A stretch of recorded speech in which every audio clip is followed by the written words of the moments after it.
Bueno, esta mañana, hermanos, yo quiero compartir con ustedes estas palabras. Hemos estado hablando, ¿verdad?, de algunas cosas y la semana pasada hablamos acerca de la restitución. ¿Quiénes recuerdan eso, verdad? Amén. Tenemos que aprender a restituir, a perdonar, pero también, y a pedir perdón, pero también a restituir y a devolver lo que nosotros hemos quitado a aquellos que han puesto el depósito de su vida en nuestras manos. Entonces, hoy quiero conversar con ustedes acerca de algo que parecería trivial y que a veces nosotros en el día a día no le damos mucha importancia, pero que tiene un valor tremendo. Y hoy lo vamos a ver en el libro de Primera de Corintios, en el capítulo 3. Y yo quiero hablar con ustedes acerca de qué te influencia a ti. ¿Qué tan decentes son las palabras que nosotros escuchamos o que nosotros decimos? ¿Qué tan decentes son? Porque a veces en el día a día y en la comunicación solemos decir cosas que uno cree que no son relevantes. Hay muchas cosas a nivel espiritual que son importantes y relevantes para nuestra vida, que nosotros la vivimos y que, bueno, como se hacen costumbre, como precisamente habla en ese texto de la Biblia, vamos a ir buscando en 1 Corintios 15:33 y próximamente ahora lo vamos a leer. Y nosotros nos desenvolvemos en múltiples escenarios, en diferentes ambientes. Cada uno tiene su ambiente de relación día a día, que son nuestra familia, nuestro grupo de trabajo, nuestros vecinos, nuestras amistades, los amigos de nuestros amigos. Y dentro de estos diferentes grupos y ambientes se dan ciertas conversaciones. Y de eso queremos hablar hoy. A veces son conversaciones que tienen que ver con palabras honestas, pero a veces palabras deshonestas. Jactancia, hay gente que se jacta de todo lo que hace, de todo lo que es, y a veces nosotros entramos en esa competencia. Palabras positivas y palabras negativas. También pueden haber, hermanos, vulgaridades, pueden haber groserías y chistes fuera de todo. Yo se lo digo porque precisamente el Señor estaba recordándome en esta semana que estaba en un grupo y se dijo un chiste que de verdad es un chiste que en términos humanos daba mucha risa. Cuando nosotros estamos mirando en las redes sociales, en el Instagram, en el TikTok, los jóvenes usan mucho eso, vemos cosas que se dicen y nosotros nos reímos a carcajadas.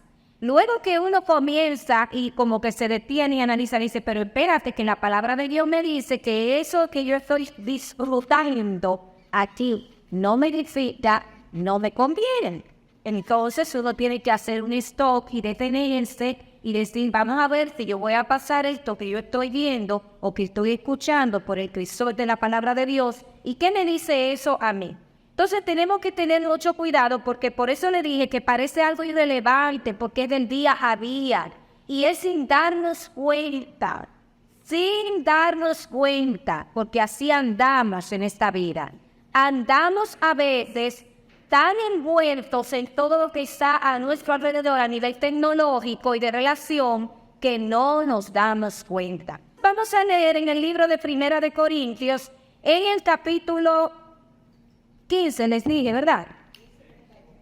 En los versos 33. Y quiero decirles algo, miren, ¿qué dice el título de ese capítulo?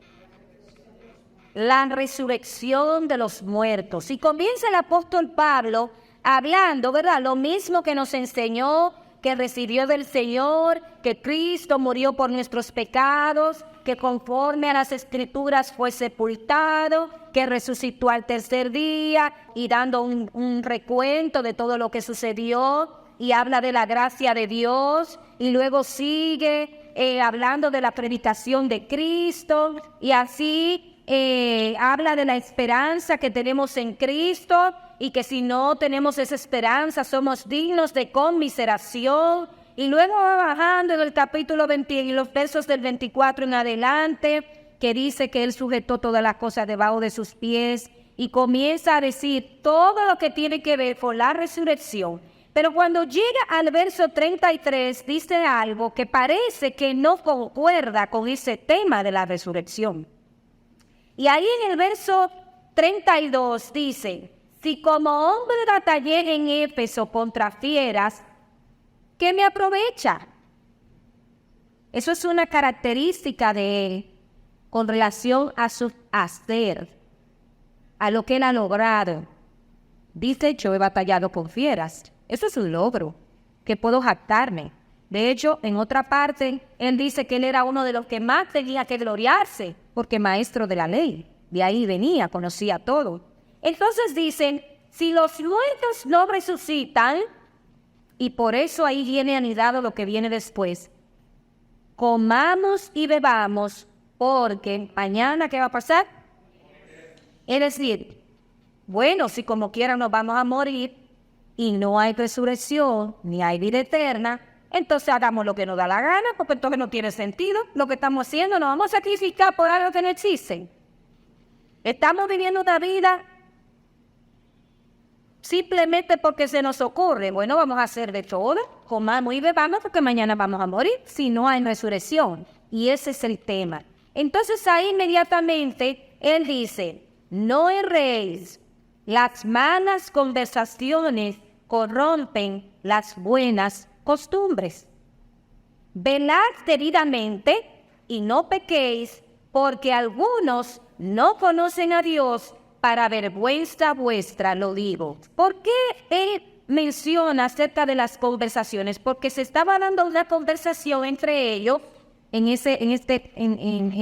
los Corintios, donde decían algunos que posiblemente la resurrección, y estaban poniendo en duda todo lo que había sucedido con el Señor dentro de esa iglesia, porque no era fuera.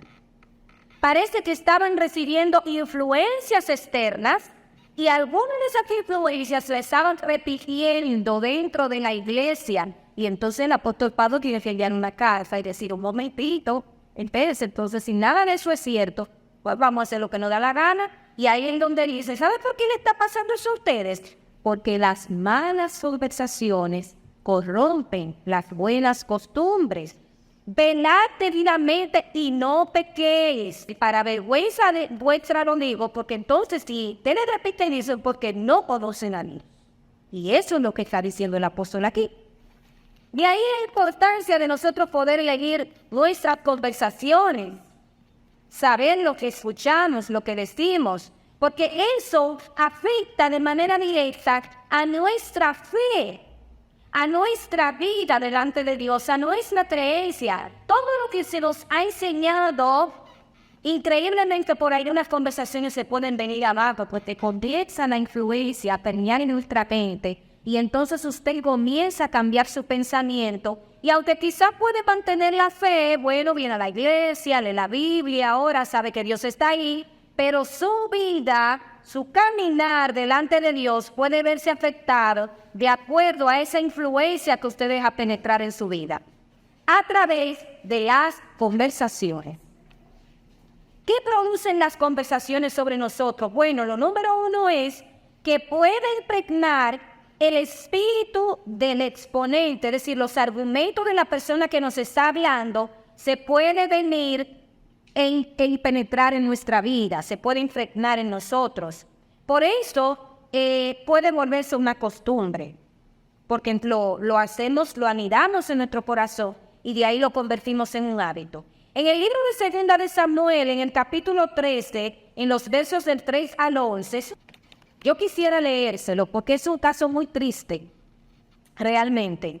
Es un poco largo, pero yo quiero que ustedes anoten esa cita y que la puedan buscar más adelante en Segunda de Samuel, en el capítulo 13. Y allí está la historia de Amnón y Tamar. ¿Ustedes saben quiénes eran Amnón y Tamar? A ver, ¿quién me dice? ¿Sabes quiénes eran? Pictos. Dos hermanos, hijo de quién? Hijo de David. Yo quiero concentrarme en esa historia, en un verso donde dice, en el verso 3 de ese capítulo 13, dice lo siguiente.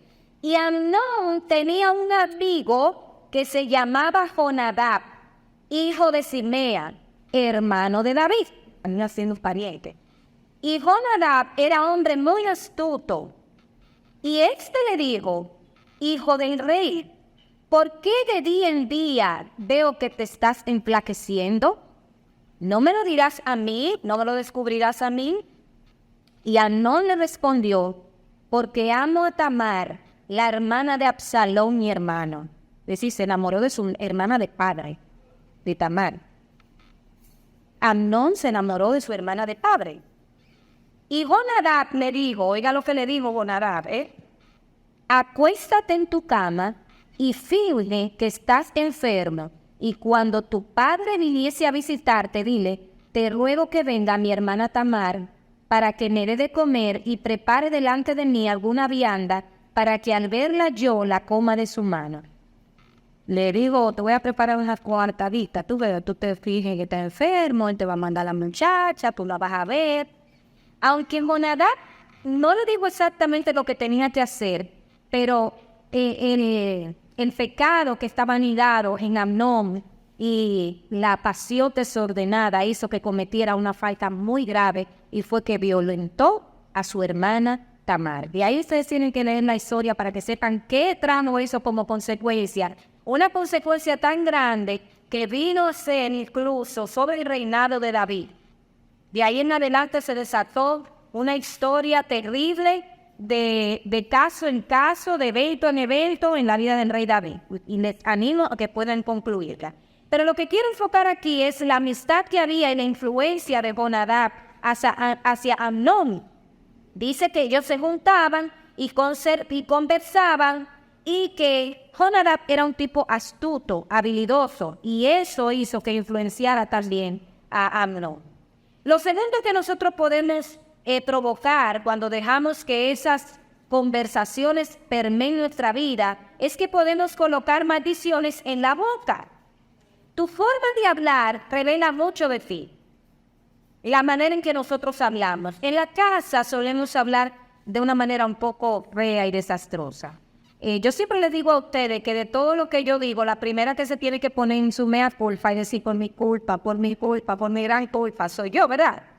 Eso es así. Y todos tenemos algo siempre que ver en nuestra vida y que decir. ¿Qué revelan las conversaciones que nosotros tenemos o lo que decimos o la manera en cómo reaccionamos ante ciertas conversaciones? Porque con la boca podemos maldecir, pero la Biblia dice que la lengua, aunque es un órgano pequeño, puede incendiar todo un bosque. Y por eso tenemos que tener cuidado. Lo tercero es que podemos ofender a otros y ofender a Dios. En el capítulo 3 de Santiago, en el verso 12, dice que de una misma fuente a veces sale agua dulce y agua amarga. La pregunta es, ¿cuál de esas aguas nosotros vamos a elegir? ¿Qué tan decentes van a ser las palabras que yo voy a decidir utilizar? ¿Hasta qué punto me voy a permitir que salga indecencia de mi boca? Y dentro de las indecencias tenemos que citar las malas palabras, los San Antonio, que a veces decimos, o sea, ya es de moda escuchar a un cristiano diciendo un San Antonio. Hasta predicando en estos días le salió a un tipo un San Antonio y todo el mundo se echó a reír. Es decir, que ya eso se ha vuelto algo tan común en la vida de la gente y en nosotros está como creyentes en un punto, pero en el mundo es una cosa que es una vulgaridad que nosotros tenemos que taparnos los oídos. O sea, hoy en día las conversaciones son una cosa que el lenguaje ha ido cambiando. El lenguaje, ya usted parece un extraterrestre si usted se expresa bien y hasta lo critican. Porque ahora el lenguaje ha ido cambiando en todo el sentido. Esto ha trabajado tanto que ya hay grupos de minorías que tienen su propio lenguaje. En el New York Times, en el año 2017, salió un artículo de prensa, un estudio que hicieron varios neurocientíficos y neurolingüísticos. En ese estudio hablaba de las groserías, es decir, hubo una científica que decía tanta grosería que a mí me decidió estudiarse. Y ese grupo de neurocientíficos comenzaron a ver qué provocaba en mi cerebro cuando una persona explotaba con groserías. Y en ese artículo que salió decía que las groserías, oigan esto, ayudaban a sobrellevar el estrés y despertaba las emociones. Es decir, que si usted quiere manejar el estrés, entonces va a tener que salir con groserías. Esa es la parte que los medios publicaron como bueno, pero no leyeron el estudio completo, porque de eso se trata, ¿sabe? De eso se trata, de confundir la mente. Despierta las emociones, y sí las despierta, porque cuando una persona comienza a decir groserías a otro es porque está airado. ¿Y qué sale bueno de la ira? Díganme ustedes, ¿qué puede salir bueno de la ira? Violencia es lo que sale de la ira, si no se controla. Entonces, esa parte de que despierta las emociones, tenemos que tomarla muy en cuenta. Por eso, cuando nosotros decimos groserías, malas palabras y malas conversaciones, no solamente ofendemos a otro, porque en un círculo ustedes se relacionan y todo el mundo no es igual. Hay gente que dice cosas que piensa que todo el mundo se la va a celebrar y que se va a reír, y no es así. Uno puede sentirse incómodo ante ciertos grupos y uno prefiere quedarse callado. Y uno tiene dos opciones, quedarse callado o salir de ahí y moverse hacia otro lugar, para que la persona pueda entender de que eso no te agradó. Si no, se lo puede decir, porque si es de confianza tú se lo vas a decir. Cuando yo esté aquí, ese tipo de cosas a mí no me gusta que las digan. Y hay gente que se ofende cuando no se lo dicen. No, que no me gustan. Ah, no, ya viene tú a privar y uno no le dice eso. O a veces son los jefes, o son relaciones que usted no quiere perder y todo se lo celebra. Y ejemplos feos que utilizan otras personas, usted se lo aprende y después usted lo está diciendo más para atrás. Refranes que no debe decir, que un creyente en Cristo no debe utilizar.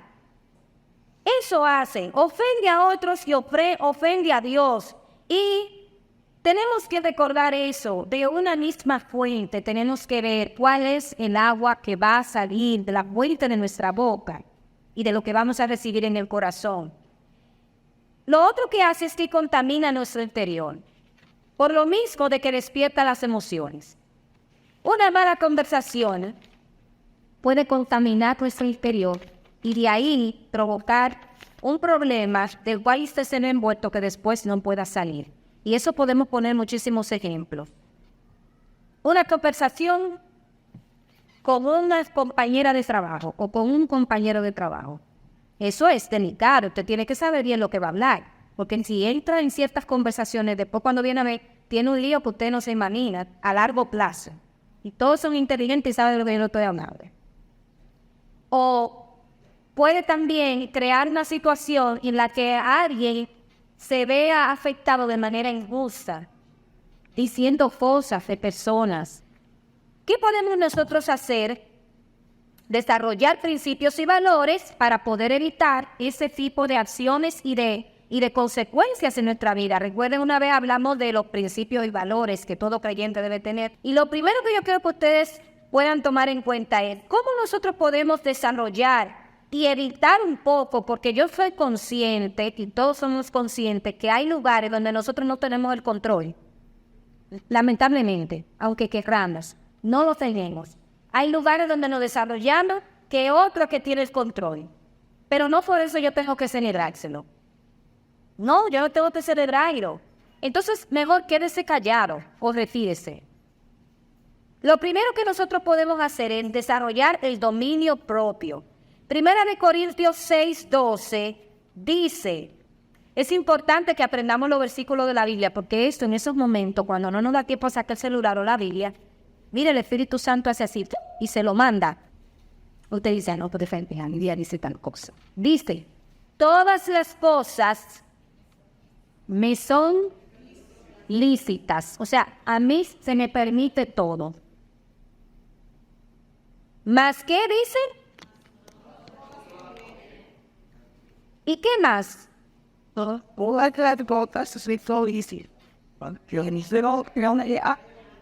Y ese es el punto. Esta es la parte más importante de ese verso. Todas las cosas me son lícitas, pero todas no me convienen. Ahora, la parte más importante está al final de ese verso que dice, yo no me dejaré dominar de ninguna. Tenemos que dominar lo que vemos, y eso incluye lo que leemos, ¿verdad?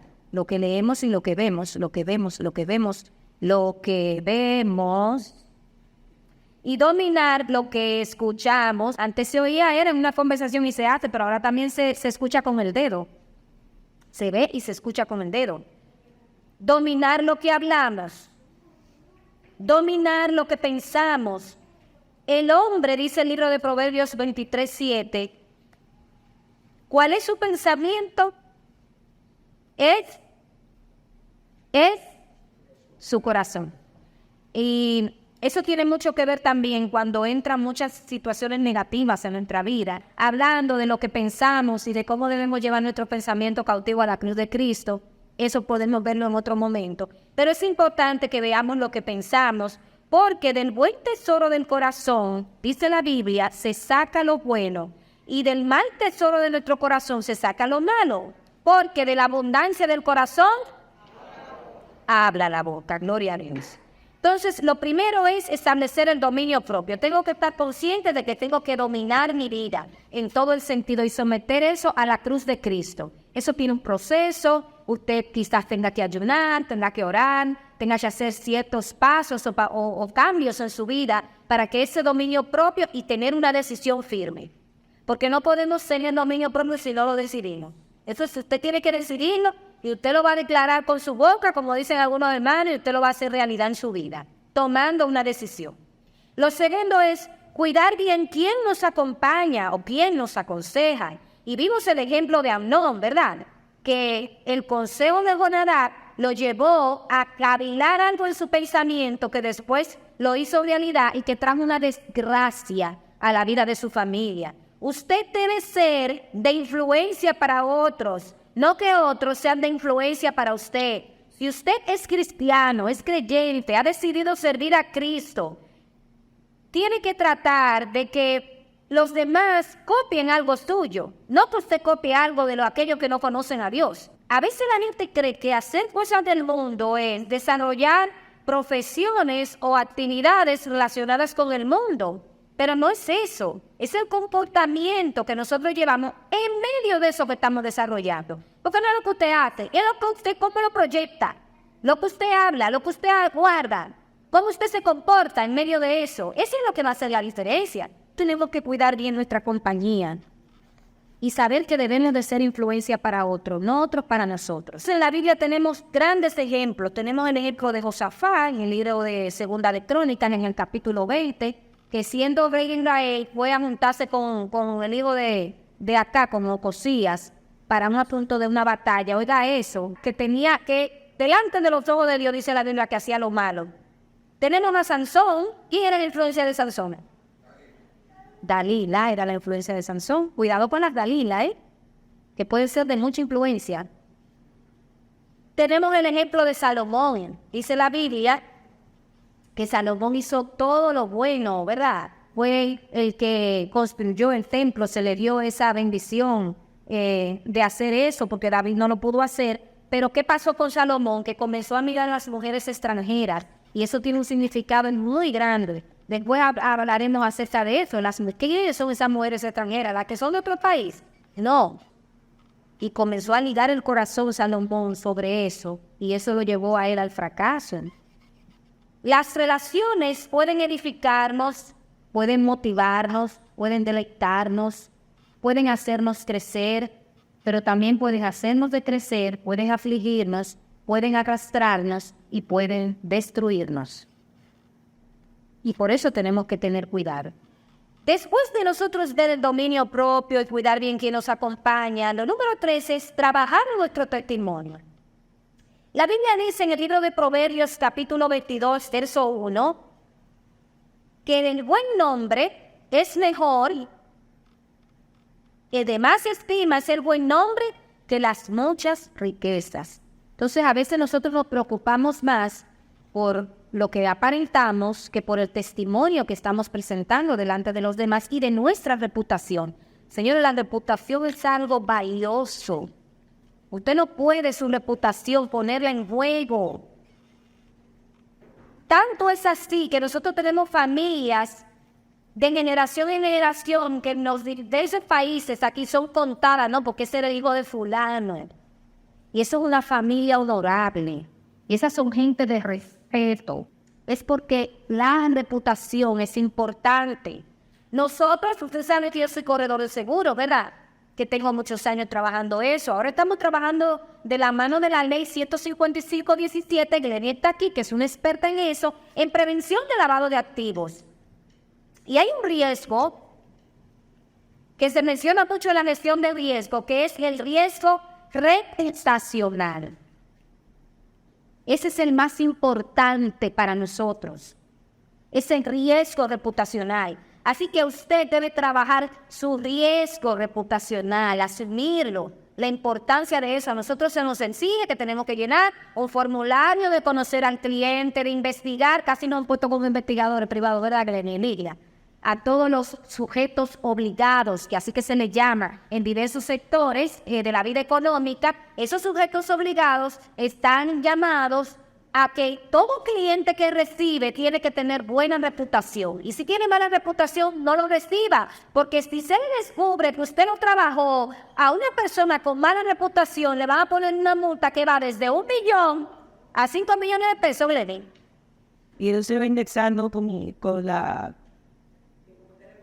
Y eso se va indexando con la economía. Es decir, fíjense la importancia de la reputación. Hay una ley especializada para eso. Entonces, vamos a trabajar nuestro riesgo reputacional y nuestro testimonio delante de los demás, porque la Biblia dice, y es así en la práctica y en la sociedad, que es mejor que las muchas riquezas. Hay gente que no tiene riqueza, pero son de influencia, y donde quiera que llegan, mire, llegó don fulano o doña fulana. En el nombre, y algunos tienen el peso encima. Pero es compra más. Y eso se lo dejan como herencia a sus hijos, que se mantienen orgullosos durante toda una vida de ese nombre.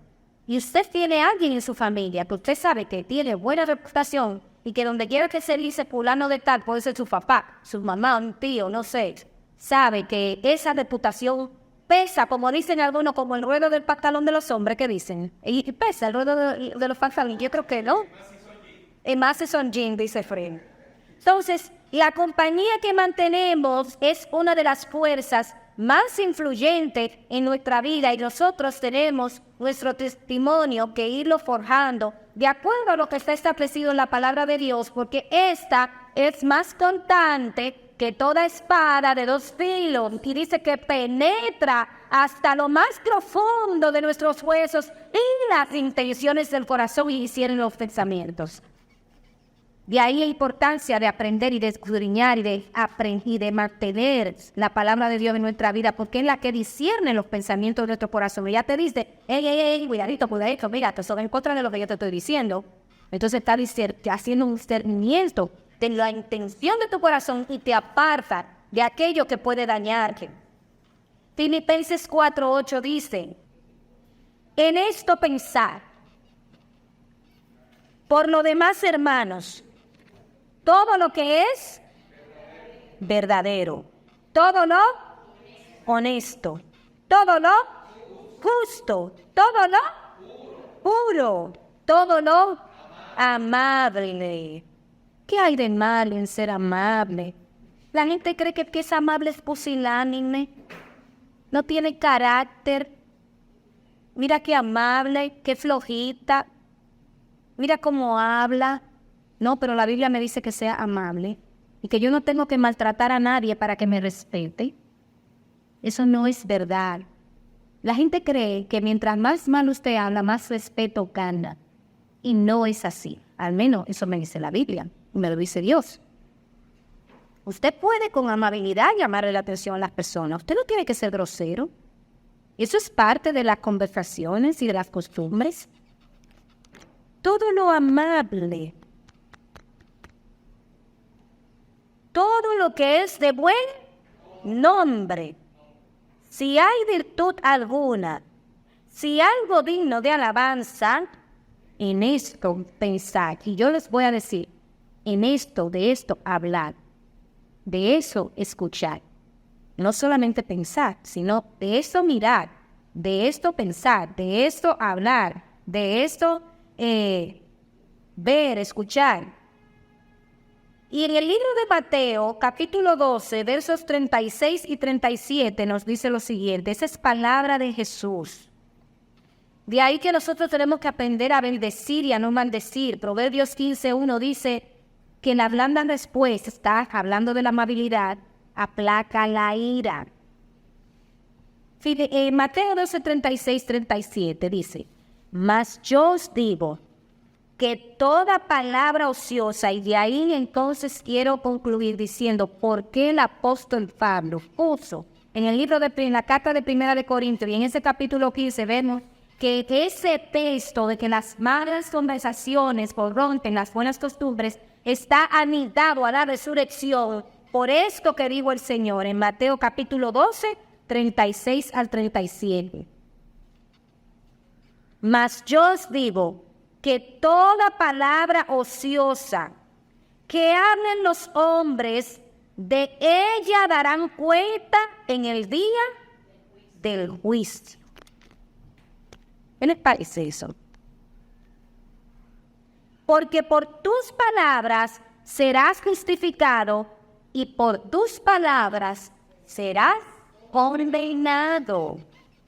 Eso deberíamos ponerlo en un cuadro. ¿Verdad que sí? Y donde quiera que vaya con el vehículo, tenerlo enganchado ahí. Voy a dar cuenta. Es que voy a dar cuenta. Y si voy a dar cuenta y resulta que soy condenado, ¿dónde está la resurrección? Que yo estoy esperando a Cristo. Así que vamos a animarnos, hermanos, a nosotros tomar en cuenta qué tan decentes, qué tan amables son nuestras palabras. ¿Quiénes son o qué cosas son las que nos influencian a nosotros? Si las vulgaridades, las groserías, los chistes fuera de tono, o las palabras edificantes, las palabras de motivación, de ánimo. Vuelvo y les repito, hay situaciones en las que nosotros no tenemos el control, pero usted no tiene el control del otro, pero suyo sí. Usted tiene el control de usted no tiene el control del otro, pero usted sí usted lo tiene. ¿Usted qué decide? ¿Qué le va a influenciar a usted que no? ¿Qué yo voy a escuchar? ¿Qué voy a ver? ¿Qué voy a leer? ¿Cómo yo voy a reaccionar frente a las ofensas de los demás? Vamos a cuidar bien nuestra vida, nuestra reputación, nuestro testimonio, porque ciertamente algún día delante de Dios, sea que usted se muera y yo también, o sea que Cristo venga y nos encuentre vivos, tendremos que dar cuenta. Así que vamos a ponernos sobre nuestros pies y vamos a orar. Gloria a Dios. Padre, en esta hora queremos agradecerte, darte gracias por tu palabra, porque ciertamente ella es viva y es eficaz.